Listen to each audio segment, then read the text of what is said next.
They said nothing could grow on the mountain. Its soil was too thin, its air too cold, its cliffs too harsh for life to truly take root. For countless ages, the mountain stood alone, a silent giant of stone and ice, watching the world below change, bloom, and fade. It was a monument to solitude, a testament to unyielding strength. Its peaks pierced the clouds, and its slopes were scoured by winds that carried no promises, only the biting chill of the high places. The valleys below teemed with forests, rivers, and life in all its chaotic, beautiful forms. But up here, on the mountain, there was only silence, rock, and sky. The mountain believed this was its nature, its destiny to be vast, powerful, and alone. It saw the fleeting lives of flowers and forests as a weakness, a transient beauty it could not afford. Its strength, it thought, was in its unchanging, unyielding form. But one day, something different happened. A small seed, a tiny speck of potential, drifted on an updraft. It was nothing remarkable, just one of countless seeds cast to the wind by a distant tree, a hopeful traveler on an uncertain journey. While its siblings found purchase in the rich soil of the valleys, this one was carried higher and higher until it tumbled into a small, almost invisible crack in the mountain's stony face. It was a precarious hold, a tiny fissure barely deep enough to offer shelter from the relentless wind. The mountain barely noticed. What was one tiny seed to a being of its scale and age? It was insignificant, a fleeting guest destined to be washed away by the next rain or frozen by the coming winter. The mountain offered no welcome, no encouragement. It simply continued to be what it had always been, silent, vast, and indifferent. It gave the seed no fertile ground, no gentle sun. It gave only what it had to give, the silence of the high peaks, the cold, pure rain that trickled down its face, and the slow, unhurried passage of time. Days turned into weeks. The sun beat down, and the rains fell. The seed, nestled in its stony crevice, began to stir. It didn't complain about the lack of soil or the biting cold. It simply took what was offered. It drank the rainwater that collected in its tiny crack and absorbed the faint warmth of the sun that briefly touched its hiding place. Slowly, miraculously, a tiny, pale green sprout pushed its way out of the seed's shell. It was a fragile thing, a whisper of life in a world of stone. The mountain watched, its ancient consciousness stirring with a flicker of curiosity. It had seen storms shatter its cliffs and glaciers carve its valleys, but it had never witnessed something so small, so delicate, dare to exist upon its unforgiving slopes. The sprout was a question mark against the mountain's certainty. Seasons wheeled across the sky. Winter came, burying the mountain in a thick blanket of snow. The sprout disappeared from view, and the mountain assumed it was gone.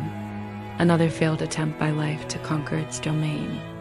But when spring returned, melting the snow and sending rivulets of water cascading down the rock, the sprout was still there. It was not just there, it was stronger. A second leaf had unfurled, reaching for the sunlight with a quiet determination that defied the odds. The mountain felt a strange sensation, something akin to respect. This tiny life form was not asking for permission. It was simply living, drawing strength from the very harshness the mountain offered. The wind that sought to tear it from the rock only encouraged its roots to dig deeper. The cold that threatened to freeze it only made its stem tougher. Years flowed into decades. The sprout was no longer a sprout. It had become a sapling, a young tree with a slender trunk and a crown of vibrant green leaves. Its roots, once thread-like, had become thick and strong, weaving themselves into the very heart of the mountain stone. They followed the intricate network of cracks and fissures, gripping the rock with an intimacy the mountain had never known. The tree became a part of the mountain, and the mountain a part of the tree. They shared the rain, the sun, the wind. The tree's leaves would rustle in the breeze, a soft, living sound that broke the mountain's eons of silence. It was a new kind of music, a rhythm of life that echoed in the stone. The mountain began to look forward to this sound, this constant, gentle reminder that it was no longer completely alone. The tree grew, its branches reaching ever outward toward the sky. It became a landmark, a solitary sentinel of green against the gray expanse of rock. Birds, who had never before found a reason to linger on the high slopes, now came to rest in its branches. They built nests, and their songs filled the air, adding new notes to the mountain's evolving symphony. Small animals found shelter among its roots, their scurrying movements a gentle pulse of life against the mountain's steady stone. The tree, born of a single tenacious seed, had brought an entire ecosystem with it. It had transformed a barren patch of rock into a haven. The mountain, which had once prided itself on its isolation, found a new kind of pride in the life it now supported. And then something else began to happen. People from the valleys below, who had always looked up at the mountain with a mixture of awe and fear, started to notice the lone tree. It was a beacon of impossible life. They began to tell stories about it, a tale of a magical seed, a symbol of hope and perseverance. Intrigued, some of them began to make the difficult climb. They followed goat paths and treacherous ledges, their gazes fixed on the splash of green so high above. When they finally reached the tree, exhausted and breathless, they found something they hadn't expected: shade. The tree, which had fought so hard for its own existence, now offered comfort to others. Its broad leaves created a cool, welcoming canopy, a respite from the harsh mountain sun.